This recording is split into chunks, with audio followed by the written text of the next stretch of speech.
a lack of money can cause you misery, but lots of money is not going to buy you ecstasy at any given 2 p.m. on a Tuesday. But when you look at how people talk about and think about their lives, success matters. So many of our problems are self-inflicted now. I'm American, so in the US, we have lost so many more soldiers to self-harm than to battlefield deaths. Like, more of our soldiers die from self-harm than from losing their lives in war. Before we start this podcast, I have one little favor to ask you. Can you please hit the subscribe button down below so we can help more people every single week? Thank you. Yeah, man, let's kick this off. So, been super excited to see this. Loving the highlights from the book so far, which is going to be really cool.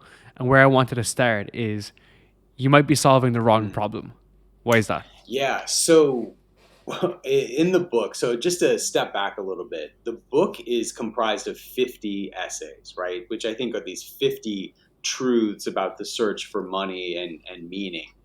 And a lot of us, I think, are chasing the wrong dream and solving the wrong problem. So I actually posted something about this morning on LinkedIn and Twitter. If you'll permit a small digression, if we look at the science of happiness, right? There's some good news and there's some bad news. The bad news is about 50% of what determines your happiness is out of your control. It's really your genes. It's your genes. Like, we find that people have a set point for happiness the way they have a set point for weight. And it's really your genes, your genetic sort of composition is highly determinative of whether or not you're kind of generally a happy person or an unhappy person. But that remaining 50%, people get very wrong. And when we look at that remaining 50%, only about 10% of it is circumstances.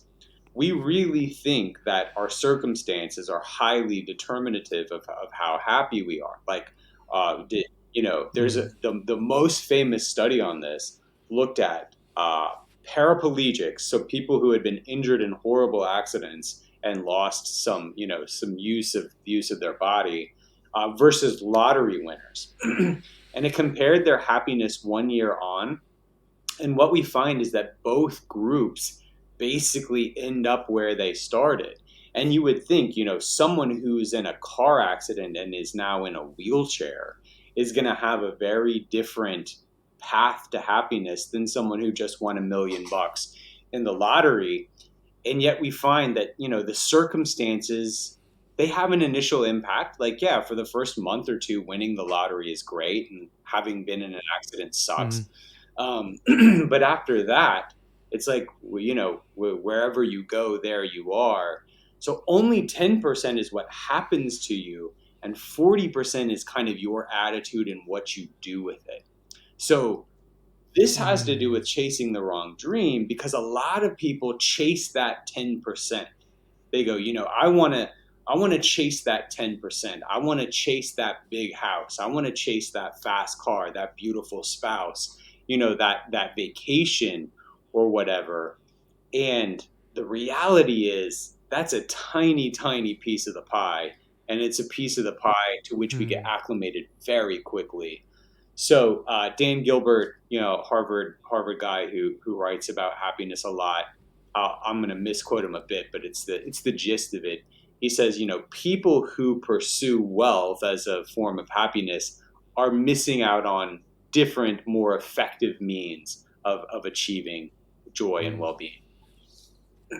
This episode of Kickoff Sessions is sponsored by 10 Plus. I've been using 10 Plus in a hot tropical climate for electrolytes, for also hydration, keep up with training, and also my performance in my podcast and in my business. 10 Plus is actually designed to enhance performance specifically in tropical climates. The result is a potent blend of Indonesian ingredients that enhance peak performance and also taste awesome as well. I'm using 10 Plus every single day right now across their mango, citrus, orange, and pineapple flavor. You can order it directly in Indonesia by checking out the link right down below here. So check out 10 Plus and you'll be able to get access to a wide range of their products to enhance your performance, improve your hydration, and also be able to perform at a better level. So how do you influence the 40%?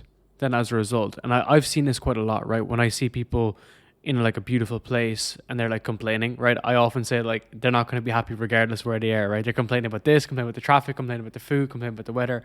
It's almost like some people like circumstantially like are just like never happy basically with their circumstances. But how can you control for that 40% or influence that 40% to maximize what you want? Yeah. So one of the things we can do is, the opposite of what you're observing in those people there, which is gratitude.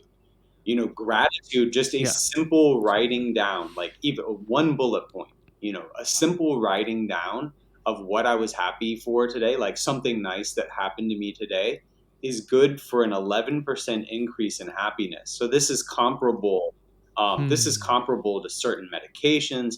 This is comparable to, something like it's slightly below something like exercise. So, expressing gratitude is one reliable means to work on that 40%. Another piece of it Hmm. is exercise. I know we were just talking about you're trying to help me get in shape here, and one of the things that we can do. Exercise is one of the most powerful forms of sort of buying happiness, if you will. And it's funny, in Hmm. one study I saw yesterday, actually, dance was the most powerful form of exercise. Just really moving your body, getting out there is powerful as well. So gratitude, use your body. The things you put in your body matter a great deal. I mean, things like Hmm. nutrition, things like using caffeine and substances in moderation. And then a final thing that I think we overlook is the people we surround ourselves with. We could talk about this for ages, but uh, Hmm. attitude is contagious. And Yeah. that 100%. old saw about you are the five people you spend the most time with, it's very true. And so Hmm. putting yourself around people who are happy is actually a powerful thing as well. So let's go deeper on that because that network effect of your people you're around and how that influences your environment influences like your health, wealth, and relationships, right? And on the wealth side, it's important because you're around, let's say, other entrepreneurs or other people that are in the finance space. You're raising that Mhm. bar, but you're mentioning it's in relation to happiness, which can sometimes be at odds to increasing your monthly recurring revenue, right? Or as a result of that, your health could also be depreciating. So, how do you basically optimize for that with a friend group, knowing that we're doing this for like a more holistic view, right? Like the center of like wealth and bringing in other aspects, because sometimes your friends and network are not in alignment with the things that you may want or you may think that you want Mhm. actually more so. Yeah, I struggle with this concept a little bit because it seems so. First of all, it's totally true, right? I mean, it's absolutely true, but it can seem a little gross to sort of curate your, a little gross to curate your friend group based on your goals. But I would say, Yeah. in general, I wouldn't try and maximize on one thing like happiness or income or whatever. But in general, ask yourself the question, are the people I'm surrounding myself with bringing me up or bringing me down? I don't think you have to go, Yeah. I don't think you have to get, tax statements from your friends and kick out the bottom 80% if you're trying to grow your business. But I do think you want to be Hmm. thoughtful of the way that people are bringing you up or bringing you down. I talk in the book, Yeah. right? This is what humankind does well. We aren't fast relative to other animals, right? We're not fast, we're not strong, we don't have good defenses. The thing that we do well is that we are the ultimate social animal. We work well together, and you see this all over Mm. the place. The two best predictors of weight loss in the behavioral literature are: the first best predictor is daily weigh-ins, right? So like, are you accountable to yourself? Are you weighing in with regularity? The second best predictor is whether someone close to you has lost or gained weight in the recent past. So the people you surround yourself with are so predictive of everything in your life. this is kind of a sad example, but we even see this with suicide. Different governments around the world have had to come up with reporting guidelines for suicide, because 100%. when there is a high profile suicide, there is an absolute epidemic of suicide. You think about a high profile, like Kurt Cobain type suicide, an absolute explosion of self-harm in the wake of that, because we are creatures who are imitative. And so, look, you don't have to, I think it would be a little strange for you to kick people out of your life, if their income wasn't right where you needed it to be. But I do think in general, you want to say, like, are the people I'm spending the most time with elevating me, or are they dragging me down? For sure. And I think I like Hormozy's approach on this, which is like, does the person want me to actually win as well? Want to lift me up, and do they say good things about me behind my back? That's kind of a paraphrasing, right? Which is like, do they say good things when you're winning? And actually, just to your point about the suicide, so I read that in Robert Cialdini Influence, and if you went deeper on it, it's absolutely wild. Like, people don't believe it when they look at it. And some of the other examples in there was airplane crashes. So when an airplane crashes, and if someone reads about it, there's more inclined to be an increase in other airplane crashes as a result, because of social proof. It's like the validation of something happening, and it happens a lot in cults as well. Basically, there was a crazy example. I actually was just speaking about this as well recently in Central America, where like it was a mass suicide. One person killed themselves, and then 50 or 100 people in the cult did the exact same thing. And did you? What was it called? Sorry? Jonestown. And the crazy thing about that is the alignment, that the dead bodies were actually in alignment at the very end, just to fit in at the end, which is crazy. Now, tell me about money can kind of sort of buy happiness sometimes. So from a behavioral finance guy, that's a big statement. Okay, so the research on money and happiness has been dramatically oversimplified. Okay, because a few years ago, Kahneman and Deaton, and I mean Kahneman, who we recently lost him. He recently passed away. I mean, he's the grandfather of behavioral economics. He won a Nobel Prize. I mean, absolutely eminent researcher, just a fantastic guy. But what he and Deaton found was that happiness plateaued at $75,000 a year. And this is years ago. It's probably something like $100,000 US today. But basically, from zero to, call it $100,000 US, there is a dramatic increase in happiness at every sort of income level. So someone who makes $90,000 is reliably happier than somebody who makes $9,000. And what they found is that it plateaued rather dramatically at $100,000, and then it just kind of flatlined. And so lots of people, myself included, because it kind of fit our priors and the world we wanted to live in, said, hey, look, money isn't important, and, money isn't important, and, basically get enough money to live in a safe house, go on 2 vacations a year, send your kids to a safe school, and then like the rest is on you, right? Like, that's an appealing message. Well, it's a little bit trickier than that. And they did, Kahneman and others, they did some what's called antagonistic research. Basically, people critiqued their ideas, and Kahneman, being this really open-minded guy, was like, hey, let's look into it a little more. And so what they found is there's different ways to measure happiness. One is sort of a self-report. Like, I run into you and I go, hey, man, how you doing? Like, how's your life? And you just do what's called the subjective appraisal. Like, yeah, this is how I'm doing. The other way is literally, if you think back to, you're too young, but if you think back to like the 80s and 90s, like a beeper or your cell phone, right? You get a text 3 times a day at random intervals, and they say, hey, how are you doing? This minute-to-minute approach does plateau at about $100,000.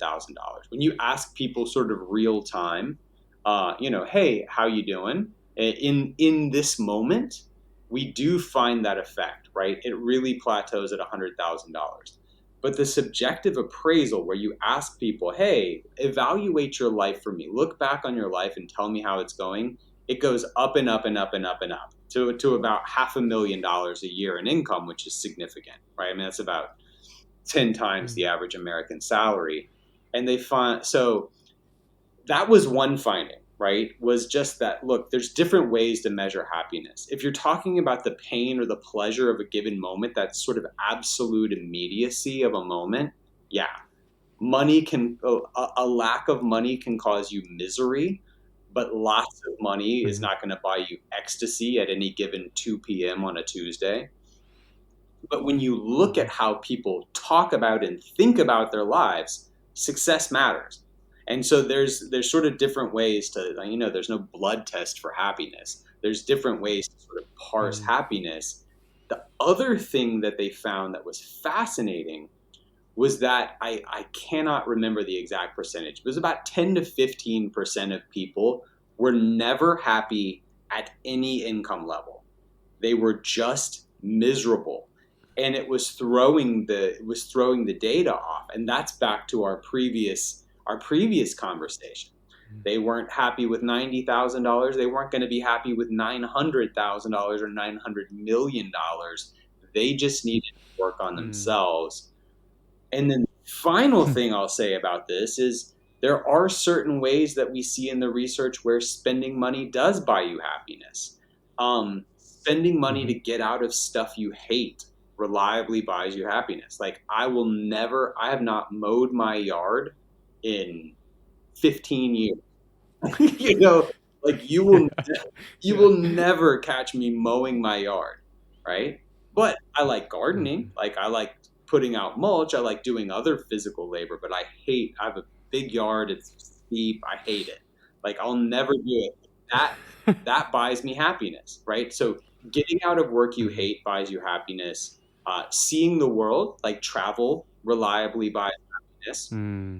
Spending time, buying yourself time with people you love buys happiness. And giving money away, which is its own whole thing we could talk about. Giving money away reliably buys happiness. So, yeah, it's tricky. It's not just, yay or nay. But it's nice to diagnose this though, because if you looked at, you said about the kind of distribution, well, there's going to be outliers at top and bottom, right? So the bottom is people that are just continuously miserable. So they're going to throw the distribution off, and the people on top are the people that are kind of happy no matter what, right? Like obviously I read The Art of Focus by Dan Cole recently, and like he made a good point how like you need money to exist, right? You can't live in a barn, and even in the barn you need to pay for the barn, and you can't do that, right? So money is a function of society, and once you can control for that, some people are happier on that spectrum regardless, right? That's why I don't know how true this is. You might have some data on this, but people say that countries like Mexico, Mediterranean, and even like in East Asia, they're generally like happier and they don't have that much money. It's more community driven. So it's almost like that's like part of the spectrum. So that's kind of interesting on that side. And then on the spending side, I definitely see that, right? When you have the availability funds, similar to you, right? In my house, there's some things I just don't do. We have like cleaners and whatnot that we're able to afford. And that's generally brought up my happiness. Now, my question for you on this is, how do you define happiness? Also from an economic perspective too. Like what is that? Like what is that actual definition? Well, yeah, that's where it gets so tricky, right? Is it sort of the absence of pain, right? Which is that one measure, or is it that subjective appraisal? For me, it's more that subjective appraisal of, is life giving you, are your expectations being met? Are your expectations of life being met? And so, if you think about a formula for happiness, it's sort of like reality minus expectations equals happiness. So how do you weigh up your experience of the world versus your expectations of the world? And that's where, religions like Buddhism would say, look, plan for pain, right? Like, plan for suffering, plan for pain, keep your expectations sort of moderated. And there's a lot of wisdom in there. So, We spend a lot of time trying to elevate our circumstances. We don't spend much time, at least in the West, sort of trying to elevate our thinking or get more realistic expectations. Well, that's why we have to create this scenario to solve, right? So we'll give it an example. Me running endurance events, you losing 30 pounds since March, right? We created this scenario, this challenge. So like my kind of a take on this, like completely subjective with zero anecdotal data, is like I think the pursuit of a challenge is almost like happiness. And that could be based on the individual as well, but it's like I feel most fulfilled when I'm moving towards something. And not even achieving it, right? Just moving towards it, and the signals that are being triggered to me are moving in the right direction. So, building my first business, building the podcast, getting fitter, getting healthier, getting engaged. Like these were all like really big things that I worked towards. It wasn't, well, obviously the engagement was great, but it wasn't engagement was the peak. It was the 4 years building to the engagement. But I find that quite interesting, right? Like, how is there some data about like the obstacle and the struggle, right? Like, as in that's part of the pursuit. Yeah. So you bring up an excellent point, and it'll allow me to talk about another part of the book where I introduced this model that was pioneered by Martin Seligman. He was sort of the grandfather of positive psychology, but this model has changed my life, right? This is the model that I refer to constantly, and it's the yardstick by which I sort of measure my existence. And he calls it the PERMA model. So it's an acronym. The P in PERMA is for positive experiences. This is like fun, okay? Eat an ice cream cone, go on a hike, watch a movie, kiss your fiance. Like, this is positive experiences, right? This is fun. And we spend a lot of time chasing fun. The E in PERMA is for engagement. That's deep work. That's what you're talking about. That's a piece of what you're talking about, right? Like, I want to challenge myself to get in shape. I want to challenge myself to run an ultra marathon. I've got some guitars over here. Like, I want to challenge myself to learn guitar. I want to get better at my job. I want to build my business. Humans need work. Humans need struggle. Humans need challenge. And we spend very little time focused on that. Typically, we're usually far more focused on chasing fun. The R in PERMA is the most important, the most potent predictor of human flourishing. That's relationships. Back to that human element. Relationships are part of that human flourishing.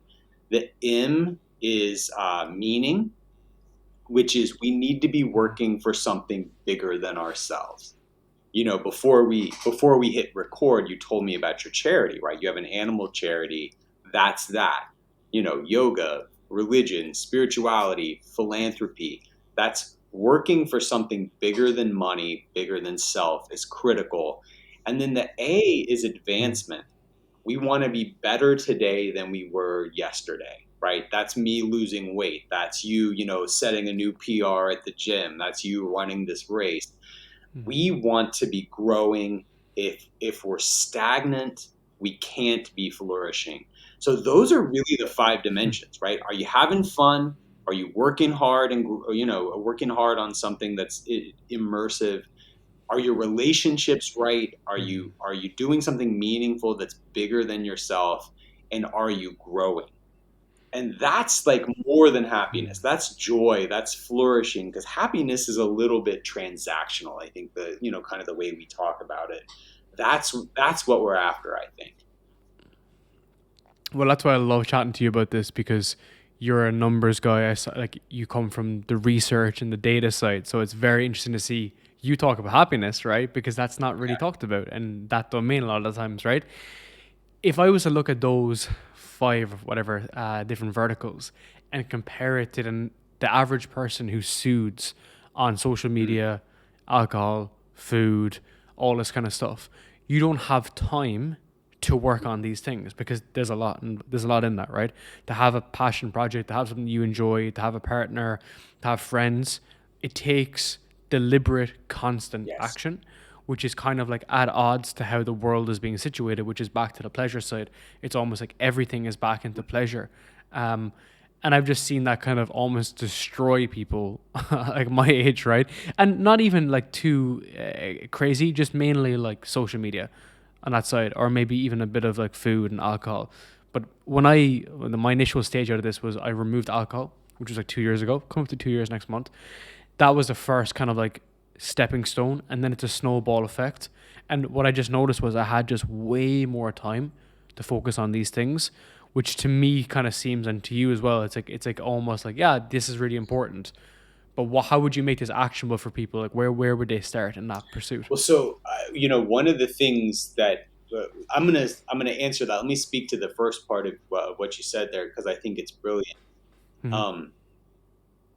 One of the reasons why I wrote this book, and I'm going to really sort of devote my life to writing about these topics going forward, is that we live in a very strange time now, right?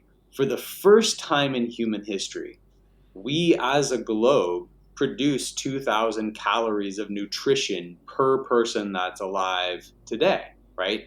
There is enough food, there's enough sustenance for everyone in the world to have enough to eat.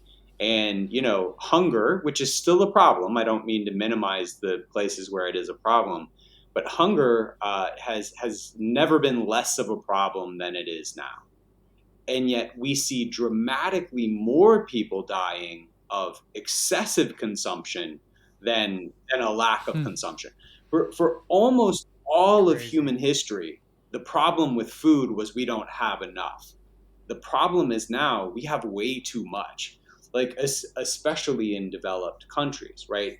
If you look at things like violence, the 20th century was the bloodiest century in human history. I mean, just absolutely tens of millions of people who lost their lives to war.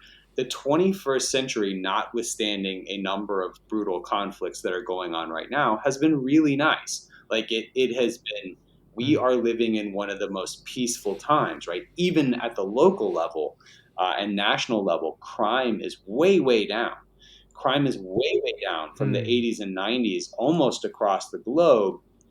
And yet, in the US, we now see for the first time in peacetime in US history, a declining life expectancy because of suicide and what they call deaths of despair, effectively suicide and drug overdose.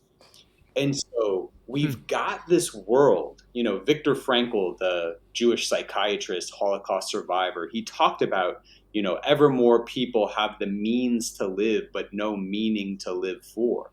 So through social media, through all these things, we're all sort of after the pursuit of pleasure, right? The world's never been richer. The world's never been safer. The world's never been better resourced. And yet we have an absolute mental health crisis. We have an addiction crisis. We have an obesity crisis. And people are pursuing one of those 5 pillars, right? They're pursuing the P, and they're leaving aside the work, the growth, the relationships, and the meaning.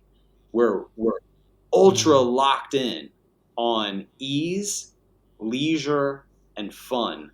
And I think the answer to your question is to just, literally back of the napkin, right? Write these 5 down, rate your life 1 to 10, and go work on the one where you're weakest, right? Like set a goal for growth in the one of those dimensions where you're weakest, because we live in a world that, this is the message that capitalism thrives on, is more, bigger, better, faster, stronger. And we're always going to be sold that message that money or, a car or a beer or whatever is going to make you happy. And it's a half truth. Do you want to launch a podcast for your business, but you don't know where to start? Remove the stress, pressure, and all the overwhelm that comes with it by working with Podcast University. If you're an ambitious individual who wants to build your influence online, grow your own podcast, and also stand out from the crowd, Podcast University is for you. We help you with the strategy, equipment, the content, your guests, everything you need to create a top-tier podcast. If you want to learn more, check out Podcast University and start your podcast journey today. Of course, and it's all in isolation, right? And it's crazy to think that. It's crazy to think that with everything, with all the advancements, those verticals like mental health, obesity, and all the things that come with that, right? Like Alzheimer's disease, it comes from out of a back end as well. All this stuff is increasing. Cancer is increasing. And I'm going to butcher this, but it was like one of the top reasons where people were for dying was it obesity or was it diet? Yeah. It was like above murder and everything. It was like food related illnesses. I mean, so many of our problems are self-inflicted now. Again, I'm American. So in the US, in recent years, we have lost so many more soldiers to self-harm than to battlefield deaths. Like more of our soldiers die from self-harm than from losing their lives in war in forever. Like there's so much we should be celebrating, right? But much of human history has been violent and hungry and really rough, right? Nasty, brutish, and short, like Thomas Hobbes said. And we're more egalitarian, we're more gentle, we're more peaceful, but we haven't figured it out yet, right? And we need to focus on holism if we're going to be what we could be. Tell me about being rich requires being weird. I love that. Yeah, so I'm a psychologist, and nobody goes into psychology unless they're just very screwed up. And so this was So what's your weird kink? So I have authority issues. So I took there's something called the MMPI. It's like basically the test for crazy, the Minnesota multiphasic personality inventory. The only place where I spiked was on aversion to authority. I have a hard time being told what to do. So there's your insight into same. Yeah, that's why you're an entrepreneur, right? This is why I start every story with a vignette, right? With sort of this anecdote from business history or art or literature. And the one I talked about here was Tesla. And Tesla was just a profoundly weird guy. Like he fell in love with pigeons. Like he would walk around buildings 18 times. Everything he did had to be multiple of 3. Like he's just a very strange guy. But there was some method to his madness, in the sense that he was just very principled. Like he knew what he wanted to do. He knew what it took. He never got married, right? He never got married because he knew that his work was his life. And even though there was societal pressure to get married, he didn't because he knew what he wanted and he wasn't afraid to go get it. In markets, we know the number one rule of markets is to buy low and sell high. And yet when we look at the data, people do exactly the opposite, right? They pile in when stocks are expensive. They freak out when they're on sale. And so, whether in public markets, right, you got to be a little bit weird. In business, you've got to be a little bit weird. Like you are the most unique thing about your business, right? There's a million people who do what you do, right? There just are. I work with financial advisors primarily. In the US, there's like 350,000 financial advisors. Like the only hope, I mean, there's a couple of bad eggs, but mostly they all love their clients. They know how to diversify a portfolio. They know how to do a financial plan. The only hope you have of standing out against the thousands of other people who do exactly what you do just as well as you is to like fly your freak flag a little bit and like just let the world let the world know who you are. Let them know what it's like to work with you, and then attract the ones that love you and repel the ones that don't, and save yourself some time.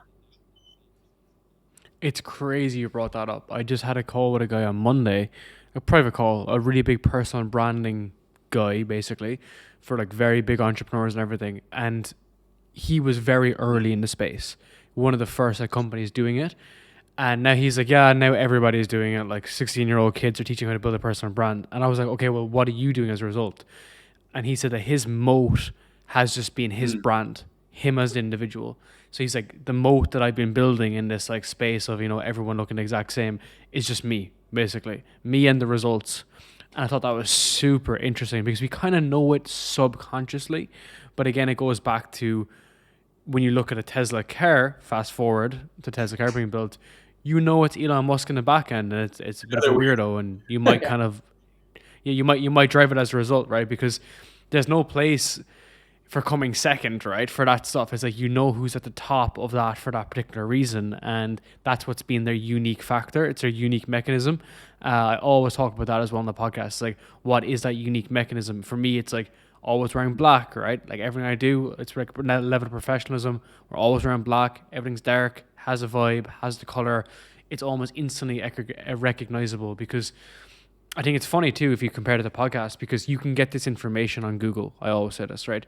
You don't go to podcast for information. You go to podcast for the story, and that's why people have kind of come to you over the years and everything. And that's the unique mechanism, right? Is the weirdness. What's funny, actually, I've talked to a guy called Sabri. I'm gonna fuck up his name. It's a Sabri Subi recently. Really big marketer, and his whole approach is like, be in this new world of like data-driven decisions. Like every decision is a data-driven decision, right? Even at a small scale, a very small like creator or whatever, that sucks the life out of the creativity. So because we're not looking at things anymore from like a unique perspective, we end up doing what everybody else is doing. Rory Sutherland talks about this as well. And as a result, all the ads look the same, all the content looks the same, all the business look the same, all the CPAs do the same stuff. Whereas like if you just were that purple cow, you would actually be distinguished. Super interesting to observe. Yeah, it's a great point, and I think a lot of it stems from a misapprehension of how people make decisions. Right? We think that when someone's going to choose a personal branding expert to look, to work with, they're going to hold 10 of them up next to each other with an Excel spreadsheet and choose the one with the best metrics or something. That is absolutely not the case. Right? The thing that we do is we find the person we like the most, right? We find the person we vibe with the most, and we work backwards to try and back our way into the metrics fitting so it can feel like we made a rational decision. We are emotional decision makers. And then the brain is basically a PR department that tries to retrofit some sort of logic onto that. But it is absolutely not the way that anyone makes any decision to think that it's this cold, sterile thing. So when we go around and we go, oh, well, every financial advisor's website has a mountain and a compass and it's sort of navy blue. And, so, I'll do those things too. Rather than buying ourselves credibility, we're actually burying ourselves in a sea of sameness, and we're not that purple cow, and we're not allowing people to love us, right? We're not allowing people to love us and have that emotional decision-making kick in. That's so interesting. I was running this exercise with our sales team recently, and it was like they were doing a really good job on saying the things you're meant to say, right? So like they had the triggers, they have the templates, scripts, whatever. And I was like, yeah, but it's just not fun. It's boring. Like you have to say things that are like stupid. You might throw an emoji at the end. You might put something in brackets. You might make like a self-deprecating joke or something. And they were like, why? And I said, because they have to buy from you. They have to like you, or they have to think that this person is not a robot. And I call it the robot test, right? Because everything these days is automated. Everything, right? So if you're just not automated and you like have a spelling mistake, it makes you look like an actual human. So people want to actually interact with you. I worked with our sales team, right? Like I work at a large financial technology firm, and our sales team, our internal sales team brought me in recently to talk with them about their process of connecting, and they do a great job. But one of the things that I worked with them on was, in a sales situation, the de facto answer is no, right? Like they know you're there to sell, and they're kind of there to keep you arm's length unless something unexpected happens. And so you can't get caught in this dance of conformity, right? Where You go, okay, here's our little spiel. Anyone have any questions? No. Okay. Like, if Mm. you get caught in this predictable dance of conformity, the answer is no. Like, the answer is usually no. You have to ask questions, make comments, provide insights that make you lovable, that make you likable, that are fun, to your point, and that break that sort of spell of pitch, pitch, pitch, no, no, no. It's Mm. being quirky, not even like over the top quirky, but just being yourself is such an Mm. unheralded business advantage. It's wild. Like how much better people could do if they would just give it a dash of seasoning. That's so interesting to observe, and I love the behavioral psychology behind it, because one of my mentors in our business, he always has like deplatform people, like bring them from email to WhatsApp, or from the Yes. call to WhatsApp. And because when you're in WhatsApp, like you're using like abbreviations and whatnot, you can kind of send over some stuff. You can be like, hey man, here's this, whatever. And it instantly brings down a Yes. conversation. Why? Because they don't speak to other people on WhatsApp, so they treat you as like a friend, effectively. And that's not doing it in like a manipulative way. It's just a way that you can actually help someone. And then it's the strategic advisor consulting Yeah. approach, which is like, hey, like I have your best interest at heart. Here's what you can do to do better, X, Y, and Z. Here's like a few templates, or whatever. And I think that's a nice way to view things, because it starts a relationship in a good front, right? Where you're actually trying to help Mhm. someone. Because the transactions are the transactions, right? And it's just interesting, the space that we're in, that's much more service based client relationships. It's based on relationships. Now tell me about owning your Mm. outcomes. I feel like I'm gonna like this one. Are you an entrepreneur who wants to build your influence and authority online? You may have tried some of the hacks and tricks, but none of it has worked. And it makes sense. 90% of podcasts don't make it to episode 3. Of the 10% that are left, 90% of them don't make it to episode 20. That's where Voix comes in. Voix creates, manages, and grows your podcast for you on your behalf. If you've not been getting leads, not been growing consistently, you haven't found your tribe, and you don't know what to do, Voix is the answer. Don't just take our word for it. In the past couple of years, we've managed over 35 podcasts. We've also been able to generate over 55 million views with 500 episodes produced. And not only that, generating over $1 million for our clients in products, services, and sponsorships. So if you want to learn more about how you can build a great podcast and have it fully managed for you, schedule a call with me at Voix, and we will help you achieve your podcast goals. Owning your outcomes. This had the shrink term for this is locus of control, right? So when people hear that I work in finance, I reliably get a couple of questions. What's the market going to do? Who's going to be the next president? Back during COVID, what's the virus going to do? What's the Fed going to do? And it's always about externalities. It's always about something that is inherently unknowable, that is uncontrollable. And this is like a breeding ground for stress and helplessness. Like being always worried about stuff that is out of arm's reach, that is unknowable, uncontrollable.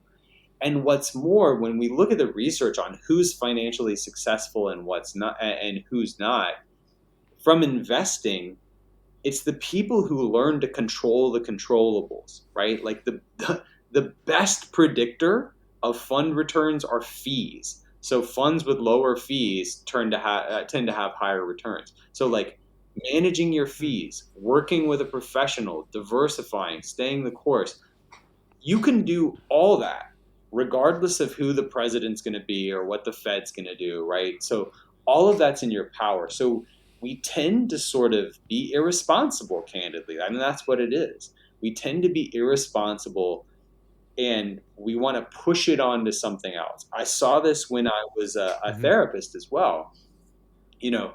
I would always ask people about diet, exercise, nutrition, these sorts of things when they would come in and we were doing our intake, and they're like, well, what's that got to do with anything? And you're like, well, everything. Like your decisions have like your decisions have everything to do.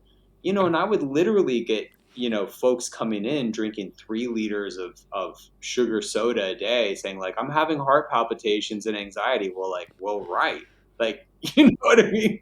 You're sleeping 4 hours a night. You never leave the house. Your garbage diet.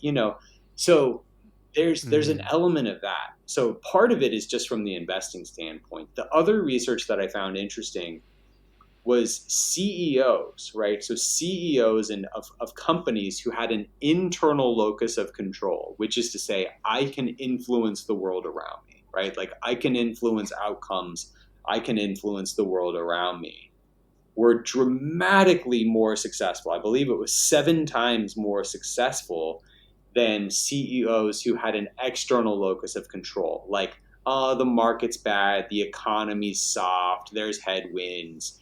Like, there's always going to be headwinds in life. But learning to own that reality, to not be crushed by it, but to be aware of it, and to just grab life by the reins and say, what can I do in this moment, is predictive of financial success, business success, and investing success, to say nothing of just being a happy person.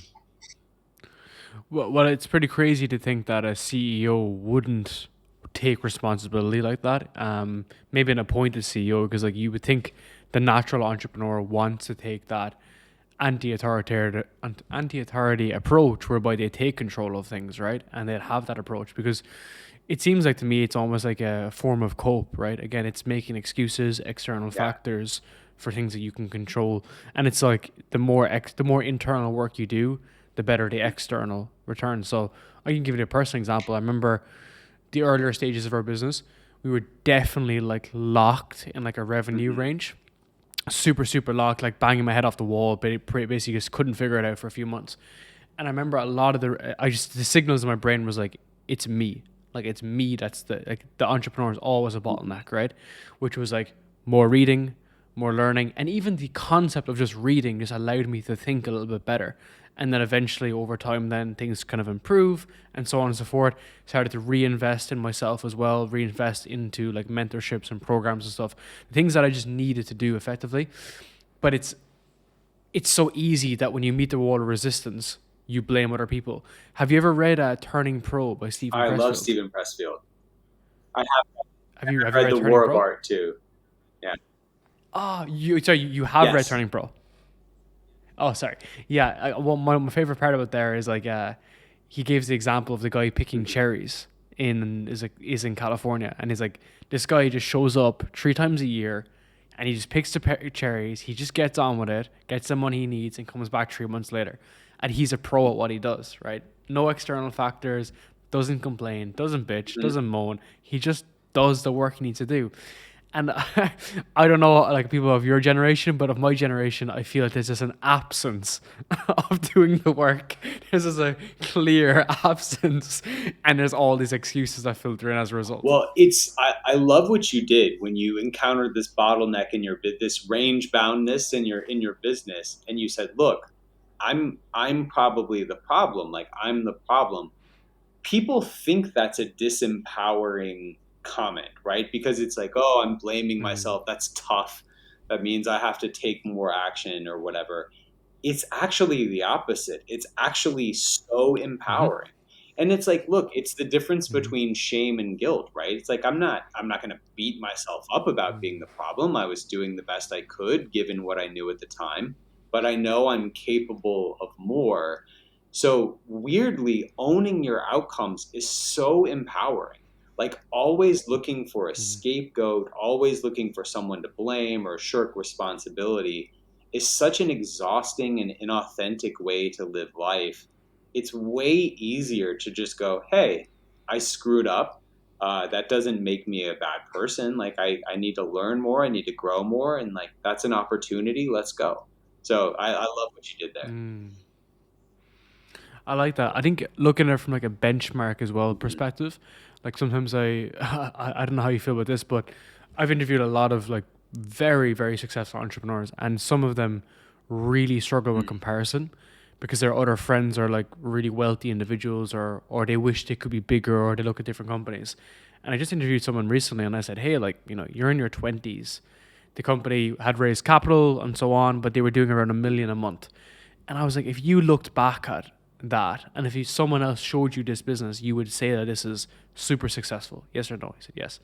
And I said, well, you can kind of look at it from your lens, and he thinks that he's not as a result. And I just think it's a very interesting observation, right? And I just had recently another call with a mentor, and we were looking at, it was almost like a forecast. It was like, how would you 10x the business from here?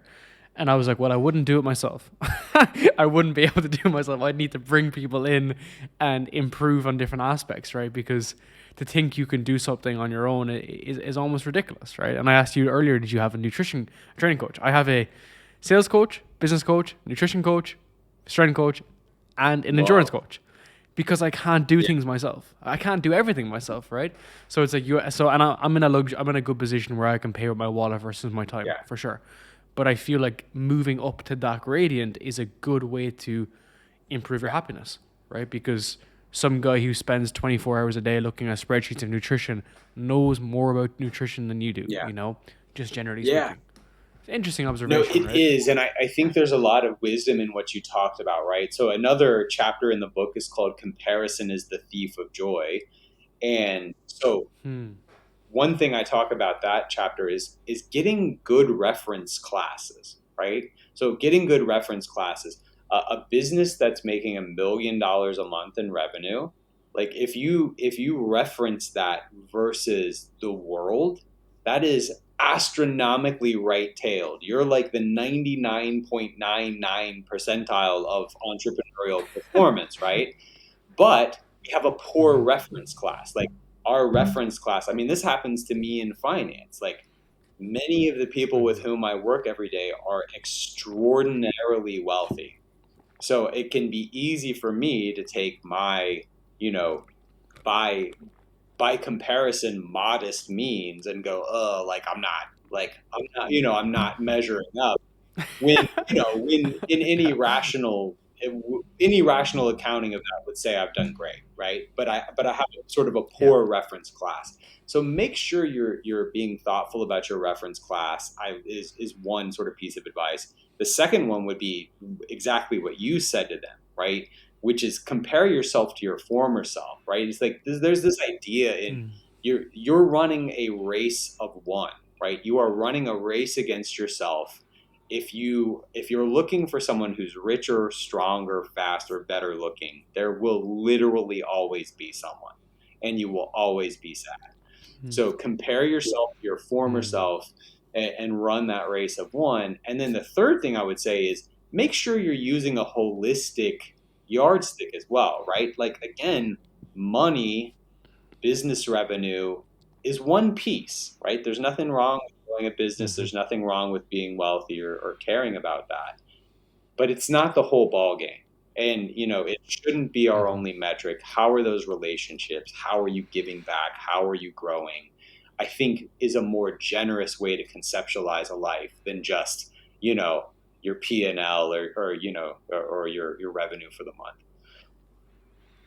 Well, it's just interesting, right? Because like the government can just print more money and then your money is just instantly dropped. And then as a result, you now have a lower self-worth, right? As in if you're chasing just a number on a screen, like it's literally numbers on a screen we're looking at half the time. We don't even see the money. Bear in mind, it's just on a screen. So it's a very interesting observation. And like that's why wealth is much more holistic. It's like one, wealth is in the mind, right? It's like how you show up for yourself and people around you as well. And of course, financial is a metric. And I feel like it goes up and down. It's elastic, right? It might be 30%, 40%, and then it might be 20%, depending on where you are in your life. And of course, it changes too, right? Like, you have a family and so on and so forth. You're at a different point whereby finance is much more, it's a tool. Well, money's always a tool, right? But money's a tool to improve your life. You made really good references to people, like especially Tesla. You mentioned Alexander the Great too in the book. Where did that idea come from? Like, how did you kind of pull that research? Yeah, so Alexander the Great, I was, the point with Alexander the Great in that vignette is he is one of the, I had forgotten how young he was, right? Like he was in his 30s and was effectively king of the world and is one of the richest, one of the richest people to ever live. it's hard, of course, to kind of get your arms around what wealth looked back then versus now. But by any accounting, one of the richest and most powerful people ever to have walked the face of the earth, right? Only maybe Genghis Khan had more than him. And yet his life unraveled, and many people attribute his ultimate death to the loss of a friend, right? He's engaged in this battle at Tyre and loses a friend in this battle. And even though he's victorious, even though his army's victorious, he gets even greater wealth and power. He loses his friend and he kind of comes unraveled. It's just a great lesson for us, right? It's a great lesson for us about what matters and what doesn't. I talk about the 5 regrets of the dying. That's like well-trodden territory now, that's been shared widely for years. But the only thing when people look back on their lives and they're accounting for like, hey, what do you wish you had done differently? The only place work comes up, or money, is to say, I wish I had not have worked as much. I wish I had not worked as much as I did. I wish I would have given myself more free time and more time with friends. I wonder how much of that could be split on working on things yourself and then working for someone else. Well, that, back to your quote about before we hit record about, if you love what you do, you never work a day in your life. Yeah, certainly there. I'm not currently an entrepreneur. I've been an entrepreneur before, and certainly can vouch for, Warren Buffett's idea of skipping the work. And like, there's days where it doesn't feel like work. And I certainly don't think that counts. But again, there's different struggles then though. I'll never forget that when I was building my business on the side, it was fun. Like, it was fun. And then when I was doing a full-time, the second I was doing a full-time, it was more like I needed this to happen. I need this to work out. So there's that responsibility, which is like, living in Singapore, it wasn't exactly cheap, right? For like rent and whatnot, it's basically like New York on steroids, effectively. So I remember just that pressure, basically. But then there's obviously, it's like everything, right? There's pros and cons to absolutely everything. There's for and against. It's just that when you see modern marketing, you see something as all in or all out, which is what I kind of don't like. How they create the enemy, throw stones at the enemy. What I would prefer to see, instead of throwing stones at the enemy, I prefer to just vouch for your own camp, right? Whether you want to work at a fintech company, which I've worked at a fintech company as well for many years. If you enjoy doing that, you enjoy doing that. Tell me about not being dumb beats being brilliant. I think that's the best thing I've ever heard. Yeah, so a lot of times we focus on trying to beat the market or be brilliant. But when we look at it, right, so there's research out of Canada that compared people who similar education levels, similar income levels, and they compared DIY investors, do-it-yourself investors, to those who had gotten professional advice. Like, you've got all these coaches, these people were getting coaching. And they found that after 15 plus years, so people who had a long-term relationship with an advisor versus those who had not, the people who had the advisor had 2.7x the wealth of their peers. And this is not because it's been normalized for income and education level and things like that. So why does one group have 3 times as much money as the other? You would go, oh, okay, well, it's because the advisor had all these insider tips and got them in all these high flying stocks. It's not that at all. The advisor has kept them from making 3 to 5 catastrophic screw ups over that time. They have kept them from investing in their son-in-law's dumb, startup, or they've kept them from jumping out of financial assets in March of 2020 when COVID was raging and everyone felt like the world was ending, and then the market went crazy up, right?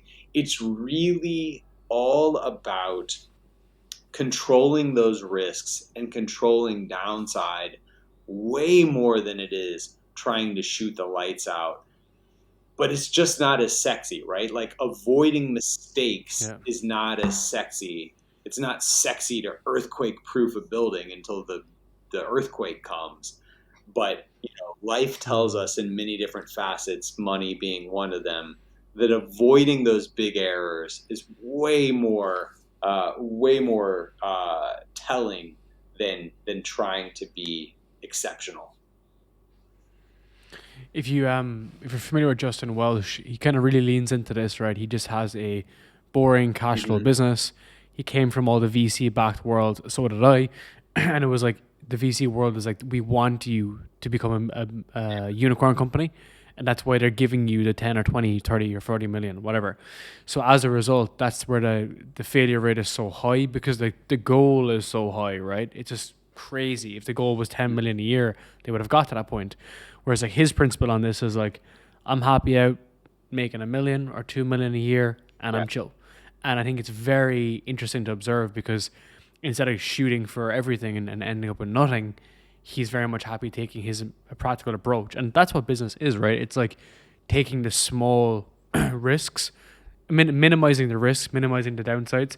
I actually just spoke with someone called James Kemp recently about this, which is like people think that business is about the big moonshots, where it's actually just minimizing the downside, minimizing the small mess ups. So it's like, if you have something that's working, leave it cash flow, leave it build, and so on. Maybe you can add on a few things. It's just funny because we don't see that through social media. We don't see that through TechCrunch and Forbes and everything. We just see the highlights. So it's good to kind of reverse engineer to think like, okay, what is the reality of day-to-day life? It's going to the shop and buying bread, right? And it's like, how can we have that like simplistic view through different domains?